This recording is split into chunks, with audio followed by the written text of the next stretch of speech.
Hey there folks, Chuck here, and I've got a literal grab bag, several grab bags actually, of diecast from my brother and from hanging out with my brother. He was down visiting from Knoxville, and we went to Ocala to two of my favorite shops, Vintage Toy King and Vintage Toy Universe in Ocala, and they both have great selections of new and vintage diecasts. And Justin also brought me some stuff from Knoxville that he found, so we'll go through those as well. But first we're going to start with Vintage Toy King, what we found there, and found some great cars for $1 each. I didn't buy anything too fancy this go around because I'm on a little bit more of a budget now that my job has changed, but there were still plenty of dollar bargains to be found, including these Buick Riviera 64 and a 71, both for $1 each. I thought that was very nice. This was my big spend from that store, was this 63 Cadillac hearse. I saw a couple of these at Second and Charles, which sometimes has diecast, but they're always way overpriced. They wanted like $14 for this, so to find one for $5 was, I thought, a really great deal. And the rest of these cars were from the grab bin. I'll go through them pretty quick. It's this no-name Explorer that I like picking up because it's just a nice everyday good background car, and it's got a pretty decent grille on it. It's just kind of a nice nondescript car that would be a great background for dioramas. I found this weird Racing Champions Powerpuff Girls thing, and underneath all that paint there's a pretty decent Bronco casting in there. The old Hot Wheels tilt nose Ford, back when it still had a tilt nose on it. This one's kind of cool. It's got Flash the Photo Man on the side of it. I thought that was kind of a cool livery, and it was $1. Hudson Hornet. I've already built one of those, but it's a great casting. I got this one thinking of Mr. David Johns. I believe this is the Racing Champions. No, it's just a no-name Chrysler Panel Cruiser, so it's a PT Cruiser. It says it's 1/64 scale on the bottom. Might be, might not be. Feels a little small. There was a Bandit Pontiac Firebird from Ertl. Again, not the right year. It's the shovel nose. This would have been like a 76 or earlier, 74 to 76. But still a decent Firebird casting, and it's a metal, and it has opening doors. One of my favorite castings from the 80s. This is the Matchbox Thunderbird, and I picked this one up because it's actually a custom. And you can see somebody drilled it out, and they painted it. And I love picking up customs from other people, and they did some nice detailing here. They painted in the backup lights. They did the little trim here, and I love finding customs from other people. So picked that up, and probably the same person that did this and took the wheels off of this Matchbox Firebird. So this would have been one of the premium Matchboxes. It's not the world class, but it would have been, I can't remember what this one would have been, but somebody needed the wheels. But there's still lots of great interior and other parts on there. I thought this was a pretty nice, for being a no-name 300 ZX. And as a Chuck, I have to legally pick up any Chuck E. Cheese diecasts that I find. So I found this random Chuck E. Cheese Charger. Say that 5 times fast. Hot Wheels 59 Chevy. Just a good casting. I can't remember what this guy's called. Old number 3.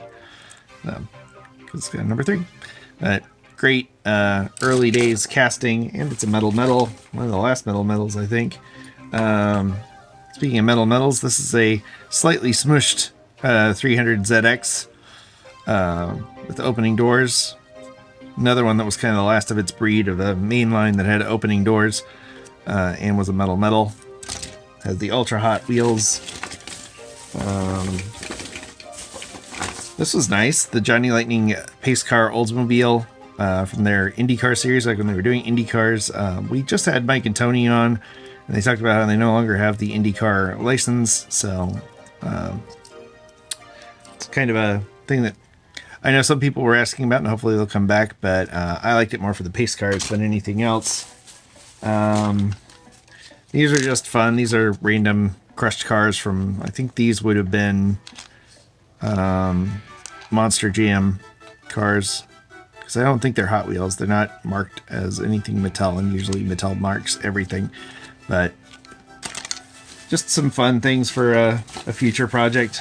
This random 55 Chevy from Matchbox. It's kind of a weird casting, kind of bulky, but I didn't have it in my collection, and it was $1. This is the Hot Wheels. Well, I thought this was the Jenny, but it may not be. It's kind of a weird one. Definitely not one I had in my collection before, so I had to pick that one up. This is early Racing Champions, back when they were kind of first getting their licenses. Early Richard Petty car, I think, this one. I don't think it's Lee Petty. I think this was Richard. But it is an old Plymouth Savoy, I believe. So, 1959. Yeah, it's not a DeSoto. So, yeah, just kind of a fun casting that I didn't have. Another one from Mr. David Johns. This is the Matchbox PT Cruiser Cabriolet. I don't think it was actually called the Cabriolet. But, yeah, convertible. And let's see, what else we got? I got another Hot Wheels 300ZX. I don't know why I'm still saying it that way. Just a really fun casting. It's got tennis balls and tennis rackets in the back of it. It's very 80s. This would have been one of the later iterations of it because it's got the newer wheels on it, but still a metal car with opening wheels. Or opening doors, rather. Oh boy. The rest of these I'm just going to kind of go through quickly because somebody was getting rid of their NASCAR collection, and these all have rubber tires on them. And if you can get a set of rubber tires for $1, well, you get them. And, you know, unfortunately, I'm not really a big NASCAR of this era collector, but, you know, look at that. That's, you know, 5, 10, 12 cars, $12 for 12 sets of wheels. And there's some cool accessories on these things. They've all got like little roll cages and stuff that you can use. So adding those to the pile of donor vehicles. And this is from Vintage Toy Universe. Found this one for $1.50, which that's a really good find for $1.50. It's a metal car. It's one of the earlier regenerations of the Flying Customs series, and one that's not that easy to come by anymore. So the 76 Monza, I love the card art on it. I'm going to hold on to the card art as long as I can. I'll probably not crack this one until it comes time to customize it. Another one that I can't believe I got for $1.50, this Subaru Brat premium car, Real Riders. It's got kind of a Zamac treatment on it, but great casting. Looking forward to customizing that one. That one I will definitely crack soon. This one I want to look up because this one was a few bucks more, but I don't know much about the Tom Arts price guide cars or how rare they are, but it was $6, and it's a random casting that I don't have. It's a 46 Ford, so it's different from the 48 Ford that they use for like the Biff Tannen car. It's kind of chopped. It's got kind of a more simplified front end, and thought that was an interesting find. Love these. I don't know why they're so cheap, but this was again $1.50 for a car that brand new was $8. So, but these the Matchbox World Classes just are not popular with people. I don't know if it's because of the mirrored windows or what, but it's a great casting, and it's got some really nice rubber tires on it. So, you know, I pick those up when I can because they're just great platform vehicles. This is a cool one. Another one I didn't have, the 37 Ford from the old Decades series for Hot Wheels. So, and that's it for the stuff I found from Vintage Toy Universe. Now for the stuff my brother found. We'll go through these pretty quickly. A lot of these are cars for customizing. I got a couple of these Cadillac Sevilles. This was one of my favorite castings as a kid. I still have my original one, and I will want to use them in a bunch of stuff, so I got a bunch of them. This is a really cool one. This is the Sherman tank from Greenlight with the bulldozer front end on it, which is kind of a unusual one to find, and just really cool to finally have some tanks in 1/64 scale. There was a kit by Lindbergh a while back that had 4 tanks in 1/64, but that was it for a while. Ford Ranger from Johnny Lightning, just a great casting. I know they now have a project in progress version of that one that I'm going to be keeping an eye out for. And this is one I found while we were just out at Walmart. It's the Morris Minor from the Matchbox Moving Parts series. Very nice casting, and I love that it's a convertible with the windows up. That's a very rare thing to find in a diecast. There's also a bag of junk cars that I won't show you because they were a bunch of cars I got while I was thrift shopping up in Knoxville, and they accidentally brought them back. So I was like, I don't need these. These are all the super cheapy cars that fill out grab bags and are not really appealing to just about anyone. Great casting, Dodge Swept-Lane pickup. Love this casting. Got something in mind for that one. Another great casting from the Moving Parts series, the Toyota FJ Land Cruiser. I think there's a couple of them in here. And this new one, the 64 Buick Riviera. Love Buick Rivieras. Great car, great casting. This is Matchbox Collectors. These are getting really hard to find in stores, at least in Florida.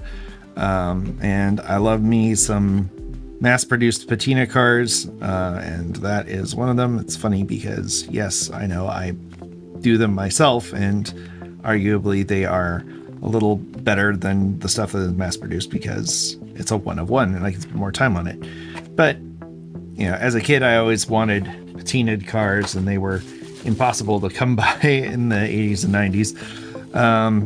Great casting. The Mitsubishi Lancer Celeste, known stateside as the Plymouth Arrow. They had these big, ugly plastic taillights that Chrysler put in to make them Plymouths. And looking forward to doing one of those. We talked about these when Eddie was on. Just a great casting from Maisto. A couple of these K5 Blazers. If you don't mind the black windows and you do a wheel swap on them, it's actually a really solid casting. Great opportunity for custom. And this really cool 1990 Chevy Caprice Classic Lowrider, also from Greenlight, that Justin found at his local Hobby Lobby. And it's got this really cool Continental tire kit on the back, which most of the other ones don't have. So very cool customization opportunities with this one. So, all right, well, that is it for these finds this week. Thank you so much for joining me and hitting the subscribe button and sticking around for all the other cool projects we got going. I got some builds coming for Flying Valiant builds. We've got more great episodes of Diecast Breakdown coming up, so be sure to hit the bell so you don't miss out on those.